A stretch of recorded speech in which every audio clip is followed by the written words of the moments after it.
friends, Survivor celebrate their 50th season, and today we're putting on a Serie A spin on the top four race with Inter, Milan and Napoli all but assuring their spots in next season's Champions League. But the last spot is open to the four contestants, so who is going to get them?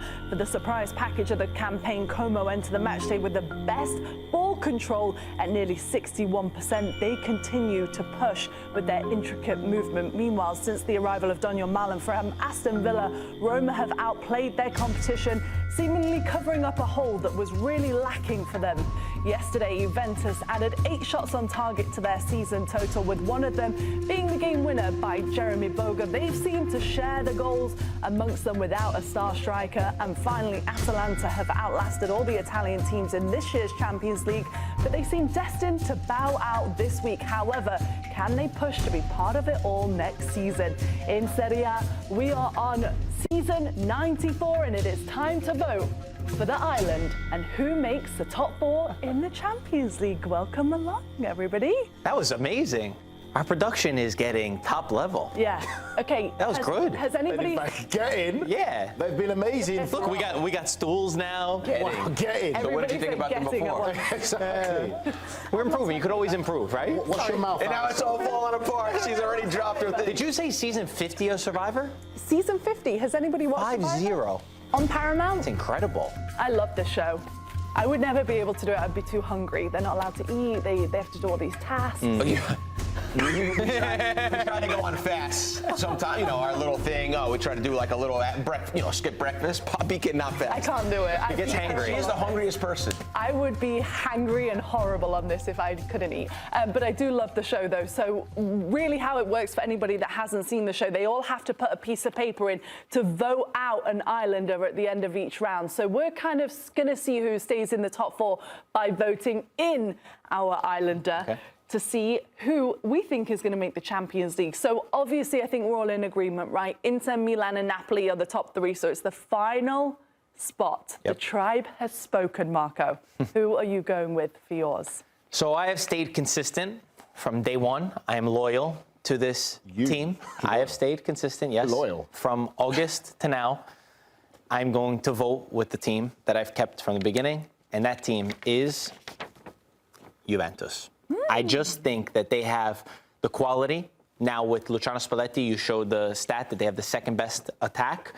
And maybe this is the bias of growing up watching Serie A my whole life and associating always Juventus with minimum Champions League football. To not be in Champions League football would be a total disaster. And I think they've put things together in the last few weeks that they will be the team that gets fourth place. Okay, so we've got one vote for Juventus. Nigel, who are you going with for your vote? Poppy, it was very tough for me to make a decision on this today. But I, Nigel, Shola, Andre, Reo-Coker, chose Roma. That is who I voted for. I think Roma and Como are very similar, very close. But I do think Gasperini has something special in Daniel Malin. I think Malin is going to be the big difference maker for this Roma side. They were lacking in goals, lacking in scoring creativity, and lacking in creativity and opportunities. Malin is a different maker with his style of play, stretching the pitch. And also Wesley is another sidekick behind Malin where I think he can be very influential for this Roma side. Yes, they're leaking goals, but I just feel that there's something special about Roma. OK, well, as a team, we're not doing very well collectively to come to a conclusion here because I am going with Como for mine. I think Cesc Fabregas' side, when you look at the run-in to close the season, Roma are distracted with the Europa League, which I think they can make a deep run-in. Como, on paper, had the easiest run-in to close the season, and I think that they will provide an upset. Juventus is not convincing, and so I'm going to go... Did you write that yourself? Is that your handwriting? Yeah. Pretty good. I did it just Survivor special. That's why easiest? Well, easiest in terms of they don't have as many top 7 opponents as Juventus and Roma. Sometimes that's worse. They've still got Napoli. But Roma haven't done well against the top 7. So they have only been Como in the top 7. Yes, exactly. And today, obviously, we'll see. I was tempted to go with Juventus, but when I watch them, I just think What about Como in the Coppa d'Italia? Doesn't sell me, yeah. But there's only 2 games to go in that, right? So Yeah. not as many as the If they Europa. win, if they go through to the final. Yes, if they make it all the way through. So that means, Grella, you probably are going to be the decider today. I'm going to split the tie, unless I have Atalanta written under here, which I don't. Thanks for ruining it. So I am going to split the tie here. There will be a winner that for our segment. All the things the boy said and Poppy said. Roma have Malin, they have Gasperini.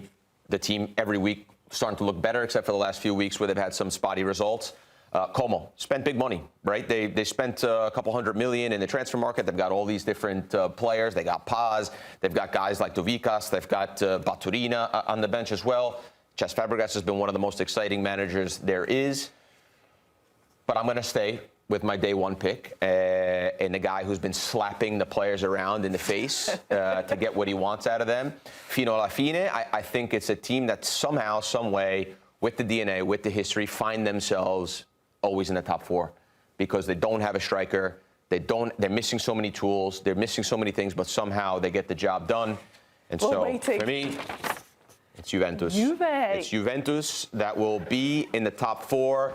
Wow. You asked me a couple weeks ago when they were down 3-1 to Roma. I probably wouldn't say that, but again, some way, somehow, they get the job done. And I think they also, by the way, spent a lot of money, so they can't afford to be outside the top 4. Como don't have that type of experience yet. They spent a lot, but did they spend it well? They didn't, but still, at the bare minimum, you buy a $70 million Koop Miners.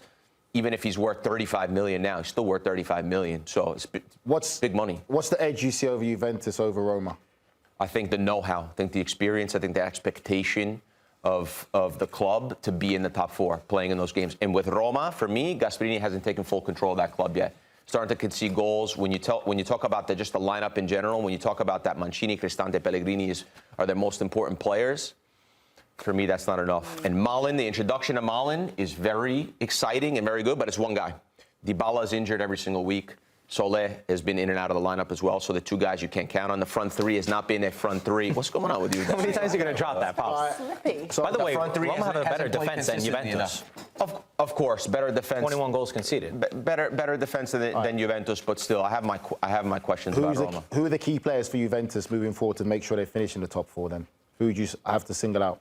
Well, I think the engine room is important. Locatelli, Thuram, Weston McKennie, I think are very important players. Yildiz has obviously been a catalyst for all the goals they've been scoring. So it's a toss-up, but then also when you consider the table and the matchup today, right? Juventus have a 2-point lead considering things today. They're on 53 points, the other 2 on 51.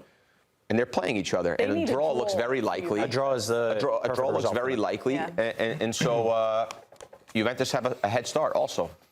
They have the most pressure on them, right? I think we can all agree. Yep. Juventus. Nobody gave Atalanta a shout. Obviously, we're going to watch them against Bayern Munich this week in the Champions League, where they're losing 6-1 on I'm not watching that one.